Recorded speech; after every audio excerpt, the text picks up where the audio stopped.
A land of majestic mountains and ancient cities, of warriors, poets, and empires, but also a land that has witnessed endless war, resistance, and rebirth. From the ancient Silk Road to the modern headlines, the story of Afghanistan is one of resilience against the odds. Today, we take you through the history, political shifts, and governments that have shaped this deeply complex nation. Stay with us as we explore a timeline filled with glory, tragedy, and survival. Ancient beginnings. Afghanistan's history stretches back over 5,000 years. It was once part of great empires like the Achaemenid Empire of Persia, the Mauryan Empire of India, and the Greek Empire under Alexander the Great. Later, it became a vital part of the Silk Road, connecting the East and West in trade, culture, and ideas. From the ancient Buddhist Bamyan statues to the Islamic Golden Age, Afghanistan was a cultural and spiritual crossroads. Invasions and empires. Afghanistan's geography made it a target. The Arab Muslims brought Islam in the 7th century. In the 13th century, it was devastated by Genghis Khan and the Mongols. In the 16th and 17th centuries, it was contested between the Safavid Empire of Persia and the Mughal Empire of India. By the 18th century, a local leader named Ahmad Shah Durrani founded what we now call modern Afghanistan in 1747.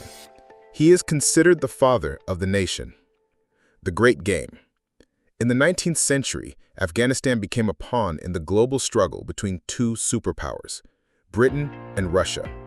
This was known as the Great Game. Afghanistan fought 3 wars with the British Empire.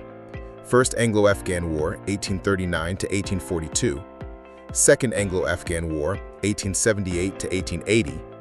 Third Anglo-Afghan War, 1919, after which Afghanistan regained full independence. Modernization and monarchy.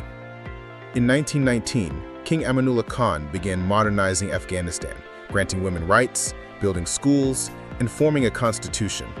But conservative backlash led to his abdication. From the 1920s to the 1970s, Afghanistan remained a kingdom, with periods of reform and stability, especially under King Zair Shah, 1933 to 1973. But beneath the surface, tensions were brewing. Coups, communism, and chaos. In 1973, Zair Shah was overthrown by his cousin, Dawood Khan, ending the monarchy. In 1978, Dawood was killed in a communist coup, the Saur Revolution. The new Marxist government, led by the PDPA, was deeply unpopular. In 1979, the Soviet Union invaded to support the regime, starting the Soviet-Afghan War, a brutal conflict that lasted a decade. The US and other nations backed the Mujahideen fighters. In 1989, the Soviets withdrew, and by 1992, the communist regime collapsed. Civil war and the rise of the Taliban. After the fall of the communist government, civil war erupted among the Mujahideen factions. In 1996, a new force, the Taliban, took over most of the country. They enforced a strict version of Islamic law and banned education for girls and many freedoms. Meanwhile, terrorist groups like Al-Qaeda found sanctuary. The U.S. invasion. On September 11, 2001, the world changed. After the 9/11 attacks, the U.S. invaded Afghanistan to remove the Taliban and destroy Al-Qaeda. A new democratic government was formed. Hamid Karzai became president, followed by Ashraf Ghani. Billions were spent. Elections were held. Women returned to schools and offices. But the Taliban never fully disappeared. The fall of Kabul, 2021. In August 2021, after 20 years, the U.S. withdrew. Within days, the Taliban returned to power, capturing Kabul without a fight. The Afghan government collapsed. Once again, people faced fear, uncertainty, and oppression. Today's Afghanistan. Today, Afghanistan is ruled by the Taliban, who have imposed strict laws, limited women's rights, and face international isolation. Yet the Afghan people continue to endure, with courage, creativity, and resilience. From ancient empires to modern struggles, Afghanistan remains one of the most strategically important and deeply misunderstood nations on Earth. The economy of Afghanistan. Afghanistan's economy is largely agrarian, with a significant portion of the population depending on agriculture and livestock for survival. However, the country also has vast untapped natural resources, including minerals worth potentially trillions of dollars. Despite these resources, the country struggles with poverty, unemployment, and a weak financial system. Agriculture sector, backbone of the economy. Main contributor, agriculture accounts for over 20 to 30% of GDP and employs more than 60% of the population. Key products: wheat, fruits, pomegranates, grapes and apricots, nuts, almonds and pistachios, saffron, highly valuable export crop. Opium.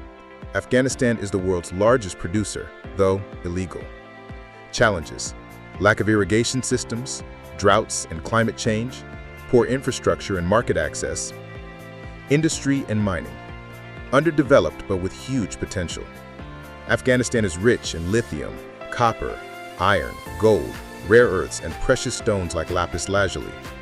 Mining is hindered by poor security, lack of infrastructure, and limited foreign investment. Textiles, carpets, and handicrafts. Traditional industries that employ many Afghans, especially women. Trade and exports. Main exports: fruits, nuts, carpets, saffron, opium. Trade partners: Pakistan, Iran, India, China, UAE, and Central Asian countries.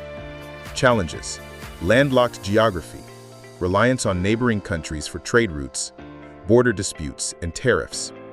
Financial and banking system. Weak and underdeveloped banking sector. Lack of trust in banks, many people keep savings in cash or gold. The Afghani currency has been unstable, especially after the Taliban takeover in 2021. Limited access to credit and loans. Foreign aid and remittances. For the past 2 decades, foreign aid accounted for 40 to 50% of GDP. Major donors: United States, EU, World Bank, and Asian Development Bank. After 2021, international aid was frozen or severely reduced, worsening the economic crisis. Over 90% of Afghans now live below the poverty line, according to the UN. Widespread food insecurity and humanitarian crisis. Informal and illicit economy. Informal sector dominates the economy: street vendors, local traders, unregistered businesses. Opium economy. Afghanistan produces over 80% of the world's opium. Though illegal, it is a major source of income for many farmers. Smuggling and black market trade are significant. Reconstruction and infrastructure. Years of war have destroyed infrastructure. Roads, schools, hospitals, power grids, many are underdeveloped or dysfunctional. Some Chinese and regional investments, especially under the Belt and Road Initiative, are slowly appearing. Future prospects and challenges. Challenges: political instability, lack of recognition of the Taliban government, sanctions and isolation, human capital flight or brain drain, ongoing humanitarian crisis. Opportunities: tapping into mineral wealth, especially lithium, for global battery markets, improving agriculture and irrigation, regional trade integration with Central Asia, China, and Iran, infrastructure development through foreign investment if stability is achieved. Afghanistan's economy is at a crossroads. It has immense natural wealth and human resilience, but is crippled by conflict, corruption, and isolation. Its future depends heavily on peace, good governance, international engagement, and investment in sustainable development. Afghanistan's story is far from over. It is the story of a people who have survived invasions, betrayals, and wars, and still they rise. World of Afghanistan. If you learned something new, subscribe for more deep dives into global history. Share this video to help the world understand the real Afghanistan, beyond the headlines.